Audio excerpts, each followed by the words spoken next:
Kody Brown looked straight into the camera and delivered a warning that sounded more like a curse. He declared with absolute, terrifying certainty that moving truly to Utah would utterly destroy her. It was a prophecy born of desperation, a last-ditch effort to maintain an iron grip on a family that was actively crumbling around him.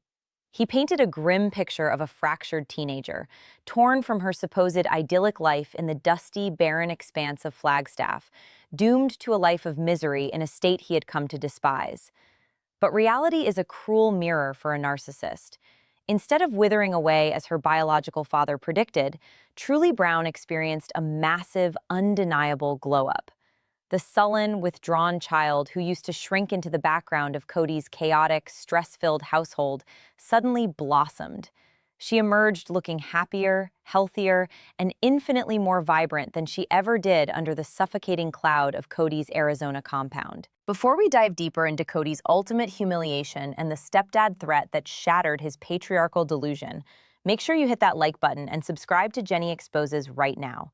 If you crave the dark, unfiltered truth behind the pristine reality television facades, you need to be subscribed. So hit the bell notification and never miss an investigation into the shadows of your favorite shows. The visual evidence of this transformation is nothing short of staggering. For years, the viewing public watched a young girl navigate the treacherous emotional landscape of a father who treated her presence as an afterthought. Footage from the final years in Arizona serves as a dark time capsule, showing Truly looking utterly miserable, ignored, and isolated in Kody's overwhelmingly messy, tension-filled house. The atmosphere was always thick with unspoken resentments and Kody's frantic, manic energy, leaving no room for a quiet, observant child to breathe. She was a ghost in her own family, fading into the wallpaper while her father directed his affection entirely toward his preferred household. Christine Brown recognized the suffocating environment and made the definitive choice to sever the rot, taking her youngest child away from the toxicity and into the fresh, liberating air of Utah. What Kody failed to anticipate was that Christine wouldn't just find peace, she would find his exact replacement. Enter David Woolley, a man who completely dismantled Kody's carefully curated image of the indispensable patriarch without even trying. The trap was sprung not through malicious plotting, but through the sheer, devastating power of genuine happiness. Christine and David posted what would become a viral sensation: wholesome, effortlessly joyful vacation photos from Big Rock Candy Mountain. The images were a cinematic masterpiece of everything Kody had failed to be. Against the breathtaking backdrop of towering pines and rugged trails, David was captured doing the exact fun dad activities Kody always insisted he was too busy, too important, or too stressed to engage in. David wasn't posing for a camera crew to prove a point. He was living in the moment, his smile wide and authentic as he guided Truly through the wilderness, engaging with her not as an obligation, but as a cherished daughter. The contrast was a knockout blow to Kody's fragile ego. Here was a teenager radiating pure, unfiltered joy, standing shoulder to shoulder with a man who actually wanted to be there. Instead of looking inward, instead of stepping up to reclaim his role, Kody lashed out with a desperation that bordered on the absurd. He launched an attack on David's credibility, stumbling right into a massive, inescapable dilemma of his own making. In a desperate bid to paint Christine's new life as reckless, Kody venomously slammed David's house as inappropriate for Truly, simply because David and Christine were unmarried at the time. The sheer, breathtaking hypocrisy of this statement echoed across the internet like a gunshot. This was coming from a man who spent decades living in illegal, unmarried, plural relationships, rotating between households packed with young children, while actively flouting the law and crying persecution whenever it suited his narrative. Kody Brown, the champion of alternative, legally unrecognized unions, suddenly became an unyielding, pearl-clutching Puritan, the absolute second another man provided a warm, safe roof over his daughter's head. It was a blatant double bind, a transparent weaponization of morality from a man utterly devoid of it. The stakes escalated with terrifying speed, morphing from a private family dispute into a total professional and financial catastrophe for Kody's reality television brand. Public perception shifted entirely. forming a unified, mocking choir against him. Viewers hailed David Woolley as Dad of the Year, plastering the internet with side-by-side comparisons of his quiet, steadfast dedication against Kody's frantic, veins-popping rants. The narrative was permanently rewritten. Kody was no longer the ultimate, indispensable patriarch holding his massive flock together. He was utterly replaceable. He had built his entire identity, his television empire, and his primary source of income on the illusion that his wives and children could not function without his supreme, godlike guidance. Yet here was David, effortlessly stepping into the void, proving that the family didn't just survive Kody's absence, they thrived magnificently because of it. Kody's behavioral flaw, the dark character study of a painfully fragile ego, was put on public display for the entire world to dissect. He simply could not handle another man succeeding where he had so catastrophically failed. Rather than feeling a shred of relief that his daughter was safe, happy, and cared for after the trauma of the family's dissolution, his jealousy consumed him completely. He began whining to the cameras, his face contorted in a pathetic mask of victimhood, complaining that he doesn't have a space in Truly's life anymore. He looked straight into the lens, hoping to manipulate the audience into pity, desperately trying to sell the tragic story of an ousted, heartbroken father systematically erased by a bitter ex-wife.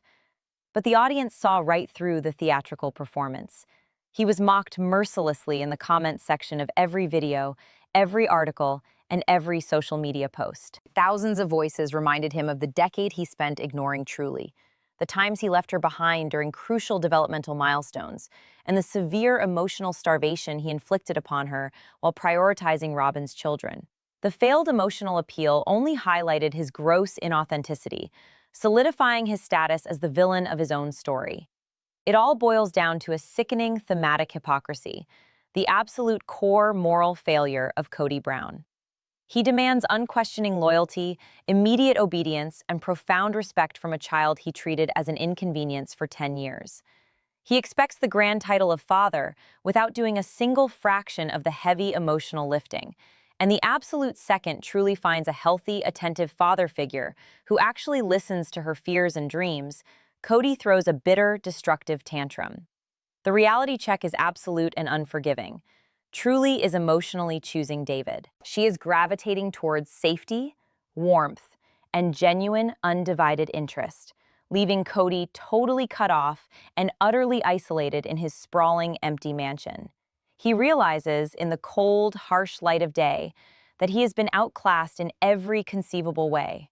Outplayed not by a rival reality star with a louder voice, but by a quiet, smiling man who simply knows how to love without conditions. And as Truly approaches 15, rapidly finding her own voice and starting to publicly treat David as her real dad, the final, terrifying question looms over Kody's shattered world. The ultimate unsolved mystery that threatens to sever his last remaining tie to his past. Will David Woolley legally adopt Truly when Kody finally loses his grip completely? Will the courts recognize what the entire world already sees, permanently cementing David as the father Truly always deserved, and officially erasing Kody Brown from the very legacy he tried so desperately to control? The silence emanating from the Utah courts is the kind of quiet that precedes a devastating storm, a legal reckoning that Kody Brown can feel settling into his bones with every new photograph Christine posts. The unspoken threat of a step-parent adoption is not just idle internet gossip. It is a meticulously documented legal pathway designed for exactly this kind of scenario, and it hangs over Kody's head like a guillotine. In the state of Utah, a judge doesn't care about a reality television star's bruised ego or his carefully rehearsed monologues about patriarchal persecution. The family court system operates on the cold, hard metrics of presence, consistency, and the best interests of the minor child. To legally sever Kody's parental rights, the burden of proof rests on demonstrating abandonment or profound neglect, a threshold that Kody himself has spent the last several seasons essentially documenting on national television. He handed his detractors the exact weapon they needed, filming himself refusing to travel, refusing to prioritize his biological daughter, and outright stating on camera that he did not have the time or emotional bandwidth to maintain a relationship with her, unless it was on his impossibly rigid, dictatorial terms. The legal precedent for stripping a father of his rights often hinges on a failure to provide standard emotional and financial support for a period of 6 months or more. Kody's long, documented absences and his documented refusal to meaningfully engage with Truly's daily life provide a goldmine of evidence for any shrewd family law attorney. If David Woolley, a man with a spotless record, immense financial stability, and a demonstrated loving bond with the teenager, files the paperwork to formally adopt her, Kody would be forced into a brutal, humiliating legal defense. He would have to stand in a sterile courtroom, stripped of his producers and his sympathetic camera edits, and attempt to explain to a judge why his sporadic, tension-filled visitations constitute actual fatherhood. The terror of this impending legal erasure has triggered a total narcissistic collapse within Kody, a psychological meltdown that is hemorrhaging into his financial reality. His entire brand, the very foundation of his TLC paycheck and his public relevance, was built on the mythos of the essential patriarch. He sold the world the illusion that his complex, sprawling plural family required his unique divine leadership to function. But David Woolley's effortless success with Christine and Truly has completely bankrupted that narrative. David isn't just a new husband. He is a living, breathing consumer recall on the Kody Brown product. Viewers are watching in real time as a broken, traumatized family is instantly healed, not by submitting to a demanding, angry tyrant, but by simply being in the presence of a calm, supportive man who views them as equals. This shift is a fatal blow to Kody's marketability. The network executives and the advertising sponsors track the sentiment of the audience, and the audience has made a decisive, unforgiving pivot. They are tuning in not to watch Kody lead, but to watch him lose. They dissect his frantic attempts to rewrite history, freeze-framing his rage-filled outbursts as he realizes the control he wielded through fear and financial manipulation has evaporated completely. Every time Kody attempts to assert dominance on screen, the audience instantly cross-references it with David's quiet humility on social media, turning Kody's life into a darkly comedic, cautionary tale. The financial implications are staggering. Without the compliance of his former wives, and with his children actively mocking or ignoring his authority, Kody is left isolated in a hoarding nightmare in Flagstaff, clutching at the fading remnants of a television empire that is rapidly moving on without him. The cinematic contrast between the two households is a stark, visual representation of Truly's salvation and Kody's descent. Imagine the suffocating atmosphere of the Flagstaff property, a home perpetually choked by unpacked boxes, unresolved paranoia, and the heavy, oppressive silence of a man who demands absolute allegiance from those trapped inside it. The lighting is harsh, the energy is manic, and the air is thick with the unspoken rule that Kody's unpredictable moods dictate the emotional temperature of the entire house. When Truly was forced into that environment, her physical posture changed. She shrank, her shoulders hunching defensively, her eyes darting away from the camera, attempting to make herself as invisible as possible to avoid drawing her father's erratic attention. Now, cut to the sprawling, sunlit property in Utah. The Woolley household is loud, but it is the noise of genuine laughter, of shared meals, and of a teenager allowed to take up space without apologizing for her existence. Truly's bedroom in Utah is not a temporary guest room in a house that resents her presence. It is a sanctuary decorated with her art, her interests, and her undeniable personality. She is seen baking in a massive open kitchen, sitting by the fire pit with her siblings, and engaging in deep, relaxed conversations with a stepfather who actually makes eye contact when she speaks. David does not view her eccentricities or her quiet nature as flaws to be corrected or ignored. He celebrates them. He stands beside her at family events, not as a domineering overseer, but as a fiercely protective shield. As Truly edges closer to the monumental milestone of turning 15, the psychological warfare deepens, centered around the everyday rites of passage that Kody is actively missing. The impending driver's permit is a perfect, agonizing example of Kody's self-inflicted exile. In a healthy dynamic, teaching a child to drive is a cornerstone of father-daughter bonding, a stressful but deeply intimate transfer of trust and responsibility. Who will be sitting in the passenger seat, patiently guiding Truly as she navigates the Utah roads?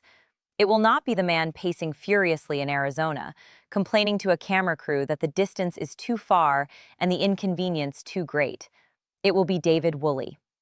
David will be the one buying the insurance, handing over the keys, and offering the calm reassurance she needs. Kody will be reduced to the agonizing role of a digital spectator, forced to watch his daughter's coming-of-age moments through the agonizing filter of an Instagram feed.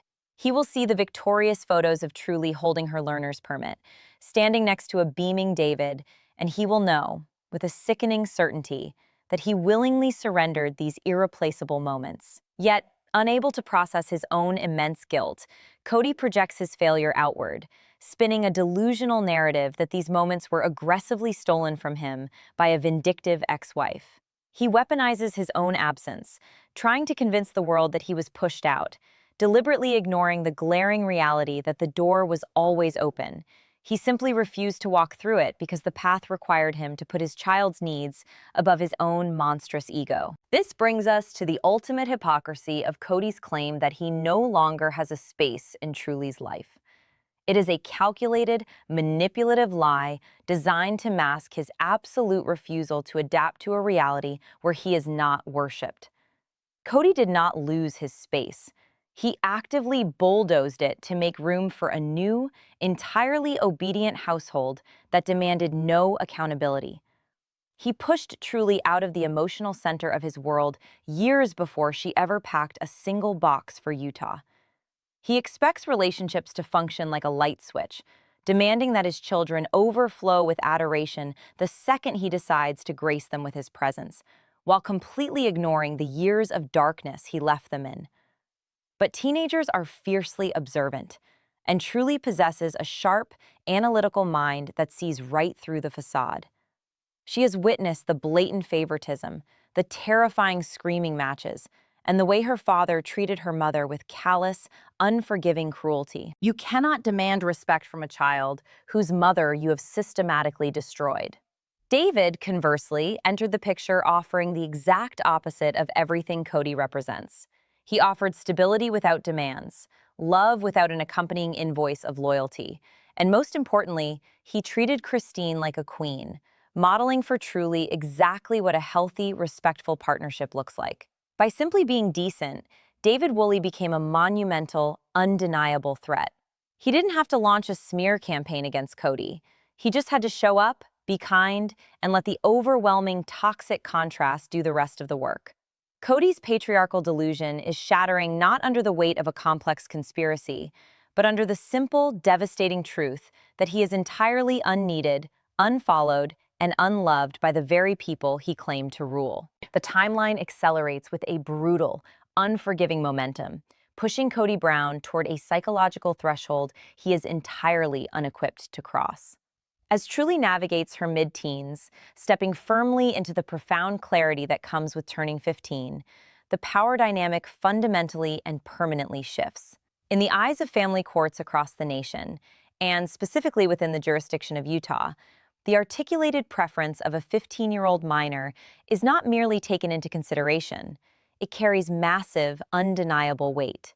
She is no longer a silent, helpless child who can be dragged across state lines or manipulated into appearing on camera to satisfy her father's desperate need for a redemption arc. She is an autonomous, highly observant young woman who has spent her formative years silently cataloging every broken promise, every missed birthday, and every televised instance where her biological father chose his own ego over her emotional survival. This is the exact moment the patriarchal delusion shatters completely.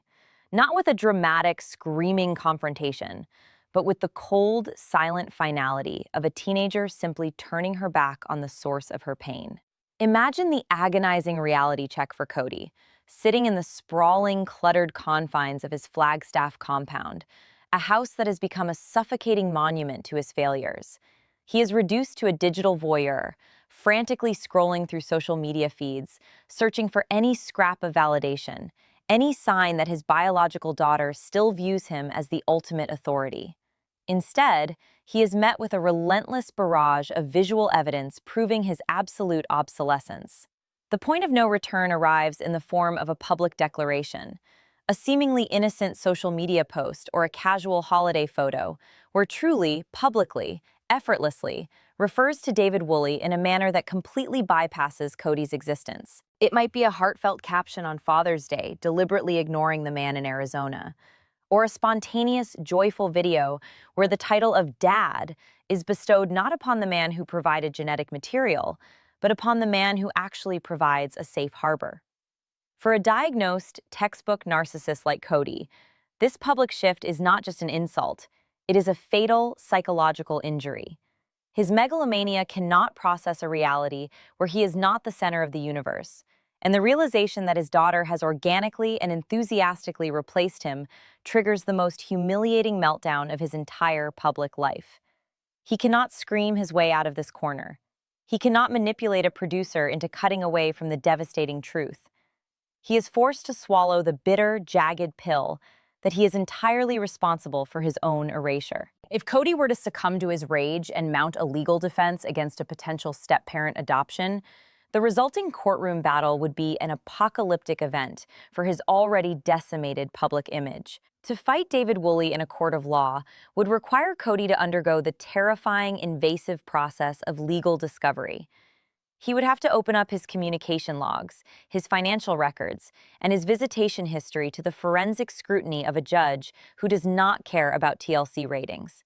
Every ignored text message, every canceled trip, every televised rant where he explicitly stated his refusal to engage with Christine's household would be entered into the permanent legal record as undeniable proof of abandonment.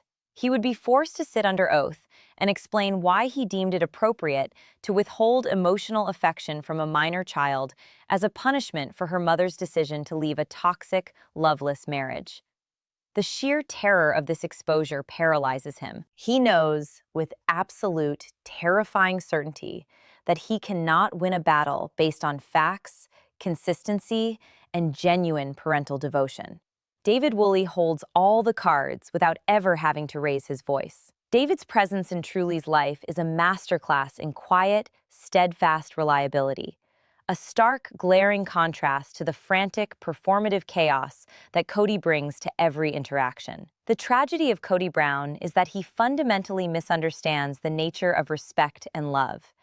He believes it is a tax owed to him by virtue of his title, while David understands that it is a daily wage earned through patience, sacrifice, and showing up even when the cameras are turned off. This fundamental difference is the exact reason why Truly is flourishing in Utah, her personality expanding and her confidence skyrocketing, while Kody is left to rot in a self-made prison of resentment, surrounded by the hollow echoes of a kingdom he actively destroyed. He built an empire on the absolute demand for unquestioning loyalty, completely oblivious to the fact that loyalty born of fear is fragile and fleeting. When Christine severed the chain, she didn't just free herself, she provided a blueprint for her children to recognize their own worth and truly absorb that lesson entirely. She looks at her mother, radiant and deeply loved by a man who treats her as an equal partner, and she understands that the chaotic, anxiety-inducing dynamic she experienced in Arizona was never normal. And it was never her fault. The most agonizing aspect of this entire saga for Kody is the sheer, unbearable normality of his replacement. If Christine had left him for a billionaire, a movie star, or a man of massive public influence, Kody's ego could have rationalized the loss. He could have spun a narrative of being outspent or outglamored, casting himself as the humble, righteous patriarch victimized by a shallow world. But David Woolley is not a Hollywood elite. He is a regular, hard-working, grounded man who drives a truck, loves his grandchildren, and possesses a quiet, unshakable confidence that requires absolutely no external validation. David doesn't need a reality show to prove his worth as a man, and that is precisely what makes him Kody's worst nightmare. David's profound normalcy exposes the exhausting theatricality of Kody's entire existence. Every time David is photographed doing something remarkably mundane, grilling burgers in the backyard, attending a school function, or simply sitting quietly next to Truly on a couch without demanding to be the center of attention. It highlights the severe, staggering emotional deficit Kody inflicted upon his family.